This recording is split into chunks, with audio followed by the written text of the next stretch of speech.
Hello, so today I wanted to make a video on some things that I want to know when moving to a new Army base. Just to tell you a little bit about me, I am married with 4 daughters and I've been to Fort Bragg, Fort Benning, and this is our 3rd duty station, which is Fort Wainwright. Going from North Carolina to Georgia really wasn't that bad because it was literally like a 6-7 hour drive, but moving from Georgia to Alaska was like a culture shock because I know nothing about Alaska. I did go on the spouse's page, ask like 1,000 questions, and I got 1,000 answers. Most of the answers were helpful, but some were not, because you know how some things you just have to like see it or experience it for yourself to get a better handle on it. Yeah, that's how it was. So I literally just made a list of some of the things that I wanted to know before coming to Alaska and what I found out when I got here.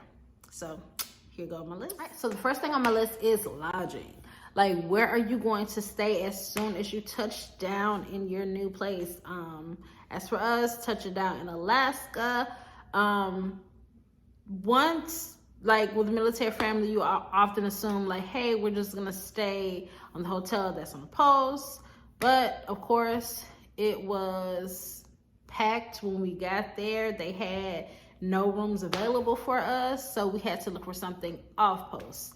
The first place we went to was called the La Quinta Inn. It was actually pretty cool because it was literally 2 minutes away from the airport. We're from Mississippi. We don't know how to drive in snow, and there's snow here in November in Alaska. So literally 2 minutes away from the airport. When we got there, it was pretty cool. They put us on the 4th floor, which is great because I have 4 kids and my kids are loud and they're all girls. So that worked perfect for me to be on the 1st floor. We had, of course, your bathroom. We had 2 queen size beds. We had the TV, refrigerator, you know, all that good stuff. They got breakfast, and they have a room where you can like wash and dry your clothes, which is perfect. I actually liked it. The problem was that after being cooped up in a hotel room, 6 people in that one room together, it starts to be a little crazy. So my husband was like, we gotta find like somewhere bigger. Like, the hotel room was nice, we liked it, but us 4 kids, yeah, it wasn't gonna last that long. So the next place we went to was the Clarion Inn. That one actually worked out for us. We lived on the 3rd floor.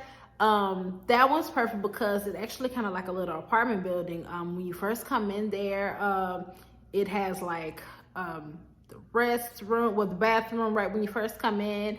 You got your little kitchenette, you got your stove, sink, refrigerator. It has a queen size bed, TV dresser, and also the couch pulls out to a queen size bed as well. So that was perfect. Basically, my 2 oldest slept in one bed and my 2 youngest slept in the other. Then there's actually another room for you and your spouse. So me and my husband, we had our own privacy, which was perfect. We had our own bathroom, own dresser, own TV, everything. So we really like that. Also in the hotel room, they do have a restaurant that's in the basement, which is perfect. I think it's open from like 4 p.m. to 8 p.m. They have a lot of good drinks, a lot of good food. They also have a gym there, which is great because I had no excuse not to work out because the gym was like right there. I didn't have to drive, literally just had to get on the elevator, go to the basement. So I did get to go to the gym while I was there. They also have like in the lobby like a little snack area where you can buy like noodles, energy drinks, chips, candy, anything. That was great. So I really did like that. So yeah, the Clarion was perfect. I would advise that anybody who has like a family of more than 3, the Clarion Inn would actually be perfect for you versus the La Quinta. I would say is for a family of like 3 or 4, because like us, we got 6 people, we needed more room. So the Clarion was actually perfect for us. So yeah. So the next thing on my list I wanted to know about was the schools. I have a 12-year-old, a 10-year-old, a 6-year-old, and a 4-year-old. So I was like, I got to get these kids in school immediately or I'm going to be pulling all my hair out because they were talking me to death. So what I found out is that Fort Wainwright, that is actually just one school that's on post. It's called Arctic Light. And no buses really run on post. Most of the parents either just take their kids to school or some of the kids can walk to school. It is from K through 8th grade. Depending on the neighborhood that you live in, that will be the school that you go to. We live in Denali Village, so my kids ended up going to Ladd Elementary, which is off post. But if your kids do go to school off post, the bus does come. Thank God, I didn't have to get up early to drive. But yeah, that's the information on schools. All right, so the next place I wanted to know about is like the stores. You already know, as being a military spouse, you're mostly doing the shopping because your spouse who's active duty is mostly gone. I'm used to, you know, Walmart, Publix, Kroger's, places like that. It's a little bit different when you come to Alaska. So of course you're gonna shop at your main stores like the commissary and the PX on post, but off post they do have a few choices for you. Of course, I would thank God that they had a Walmart here. God about that, you never can go wrong with Walmart. Also you can go to Safeway. I've only been to Safeway once, but it seems like a good store. The next place was Costco's. I've never had a membership at Costco's, but it benefited us a lot here getting a membership so we could buy a lot of stuff in bulk so we wouldn't have to go out all the time. And the next store is Fred Meyer's. I'd never heard of Fred Meyer's before, but it's actually a lifesaver. To me, I always say it's in between a mix of like a Publix or like a Big Lots, because you can buy groceries, but you can also like buy video games, buy technology, buy clothes, all that stuff. I actually love Fred Meyer's. I'm usually in there like every other day. But yeah, those are the stores that you would have to shop at once you touch down in Alaska. So the next thing I wanted to know about was like winter gear. So like I said, I'm from Mississippi. We came from Fort Benning, which is in Georgia. All southern states are pretty much the same. Doesn't really get that cold. The coldest it may get is like the upper 40s to the like mid 30s, and we think that we're freezing, but that's nothing compared to Alaska's cold. So when we got here, we first landed down, we were dressed in like long pants, short sleeve shirts, jackets. Yeah, we're in for a rude awakening. When we stepped off that plane, it was freezing here. It was like 20 something degrees. So the next day we literally went out buying winter gear. So me and my husband, we got our coats from Fred Meyer's. They were expensive, but they were some heavy duty coats. I love them. As for the kids, we ended up finding them some good reasonable price coats at Costco's. They do need snow pants because here in Alaska, we're in Fairbanks, when they go to school, they get to play outside for recess. So we did have to get our kids snow pants. We got that from Walmart. We got our snow boots from the PX.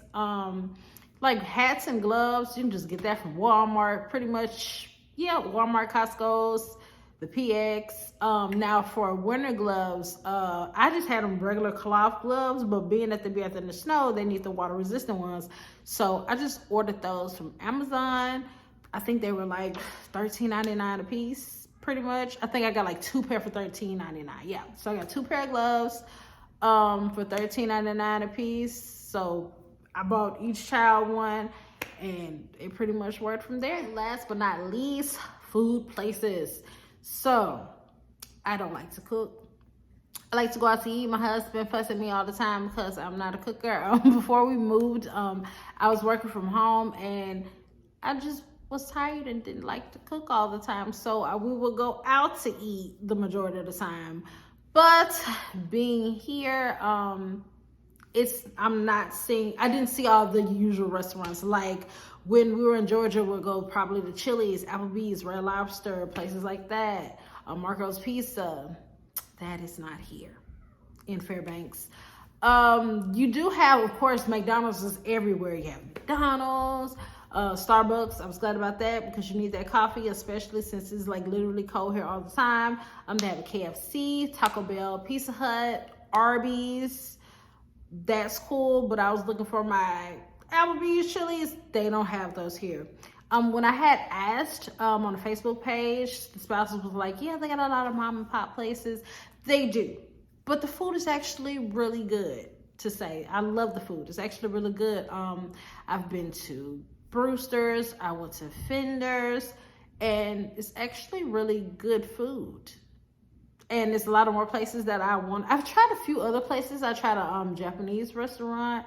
I went to like a Caribbean restaurant, and the food is actually good. I have not been to a place yet that I did not like the food. So that is a good thing, being that I am a foodie. But I hope that this video was informative. Basically, I just wanted to make something for all the new people that are coming to Alaska. Well, to Fairbanks and to Fort Wainwright. Just so you can get a little taste of what I've experienced since I've been here for these last few months. But if you have any questions, please feel free to comment, and I will make another video and give you some answers. Thank you for watching.